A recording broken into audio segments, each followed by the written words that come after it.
welcome to A Joyful Journey with Trina. Today we're going to be speaking about pain / death, how we cope through our pain, how we got through death situations. First hands first, I want to ask Shalina about the death of her dad. So I know it's hard to understand death sometimes, but I want to know, after being raised by your dad, how was that like for you after he passed? How did you push through? Honestly, to take it back, when I found out, I was literally in school at lunch, having lunch. I ran to the bathroom, had a breakdown. I was out of school for about a week. It really didn't hit me, I'm gonna be honest, it really didn't hit me until the funeral. Cause that whole week, I was like, I dealt with it different. Like, I still laughed, I still had a good time with my family and all that. Cause it really didn't hit me, like, until the funeral. The funeral happened. By the end of it, I just, I was not having it. I didn't want to leave. I was like, no, I don't want to leave him. I don't, mind y'all, he's in an urn, y'all. He's in an urn. I was like, I don't want to leave him. No, we can't leave, no. It was hard after that, because then it really dawned on me, like. So he got cremated. Yeah, he did. He got cremated. We all have our little urns and stuff. I got an urn necklace and I got a little mini urn. How are you okay, with him being with God now? I had to learn that he is, in a better place. I had to learn that everybody dies. I had to come to learn, like, he's gone. Of course, I still had my breakdowns. I still had da-da-da. I feel like a part of the way I'm still healing, but because he was literally like the backbone. Yes, like. And we talking about my uncle. My uncle, his name Uncle Jimmy.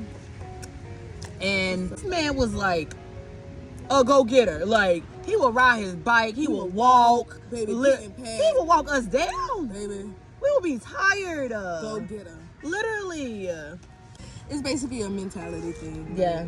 And then, luckily, I was old enough to understand what was happening. I was old enough to get through what was happening. I had family for support. How did you deal with your death and your, situation and the process of healing and getting through it? Okay, so in 2016, my brother passed. It's just me and my other two brothers, Mike and Darius. My oldest brother, Mike, but for some reason, he wanted to go to the pool, and my mom called me. I was asleep. We had just came from doing a job. I went in the house and went to sleep, and he was like, I want to go to the pool. And I was like, nah, I don't feel like going to the pool. And back then, where I lived, I didn't have a pool, but like where my aunt, her mom lived, they had a pool. So he walked over there. My mom called me.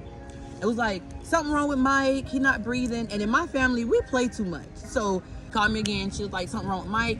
I hope in her face, like, stop playing. So my aunt Henrietta called, and she was like, Mike is not breathing. You need to come over here right now. So I literally had a tank top and some boy shorts on. I got inside the car. When we got to where they lived, which was up the street, he was already laid out and kind of coughing up blood or whatever. So I grabbed him, and, we was trying to do mouth to mouth and stuff. And he died in my arms. My mom was there. Her mom was there for years, y'all. For years. I was numb, because the same year, that's when my daughter got kidnapped. So I was like really numb. Like, why did you take my daughter? You know what I'm saying? Like, what am I doing that's so wrong? Like, Jesus, please help me. Like, teach me, show me what do I need to do, make you happy? Like, what the world? What's going on? You taking everybody I love out of my life. So I resorted to like pills, drugs, all type of stuff. And for some reason, I couldn't become unnumb. Like, I didn't want to deal with the pain. I didn't want to deal with the things I was going through, because it hurt too much. At some point, I started losing a lot of weight. Like, I was maybe 185, and I dropped down to like 130, literally in like a month or two.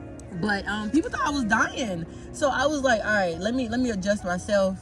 I was sitting in the house one day, and I was just praying. I was asking God, Lord, please give me peace with this. Please show me why you took him. So, and he did just that. Like, my brother, he was one of the happiest people in the world. Like, he was literally in and out of jail almost his whole life. his whole life. But when he's out of jail, he's the happiest person. He take care of people's In kids. jail, he converted his religion and everything. Yeah, he was Muslim for a very long time, and before he died, we didn't even know. Like at his funeral, they told us, well, yeah, he came to us such and such days ago, and he gave his life to Christ, which was crazy. So with me thinking like that, I'm like, okay, you know, I never knew that he gave his life to Christ. So me knowing people who knew him always say, oh man, I knew your brother. That dude was cool. Like that dude was so loving. So basically, God gave me people to show me who my brother really was and to show me his purpose that was on this earth, right? And I'm like, okay, well, maybe God needed him and his purpose was already over. He did his job, and literally everybody he encountered, I'll tell you, I know a lot. Everybody loved this dude. He was the happy. His life wasn't even like this. His life was, I'm telling y'all, no lie. My brother was full, and I love him wholeheartedly because God be with him. But it's the peace that he gives, and it's the people that he gave me to give me that reassurance. Like, your brother came to this earth. I gave your brother an assignment, and he did just that. He was the most loving person ever. He took care of the kids. He loved on us. He cared for us, even though that he was going through what he was going through, like with going through prison and being in the system, y'all, all type of stuff. Even when he encountered like police when he was out of jail, I tell you, no lie, these people loved on my brother all the time. So that, me knowing that God gave me someone to show me how to love, because back then I didn't know how to. So he raised me, you know, as my own. I wasn't raised with a dad, so he raised me like I was his child, along with my other brother Darius, and he showed us how to love. He showed us how to care for people. He showed us what to do when we're upset, when we're worried, all type of stuff. And I said again, he was a Muslim, but he had us praying, and he had us believing in God and believing that there was a higher power. And I don't know, it's so, I can't really explain it, the way God does what God does. And if you know, you know. But he showed me, and I got peace. Like, I'm okay. Like, I can come to the point where I don't cry anymore. I can think about my brother and not cry, or not break down, or not want to be where he's at. You know, it's that peace, man. When you welcome God into your life, and I think that was my thing.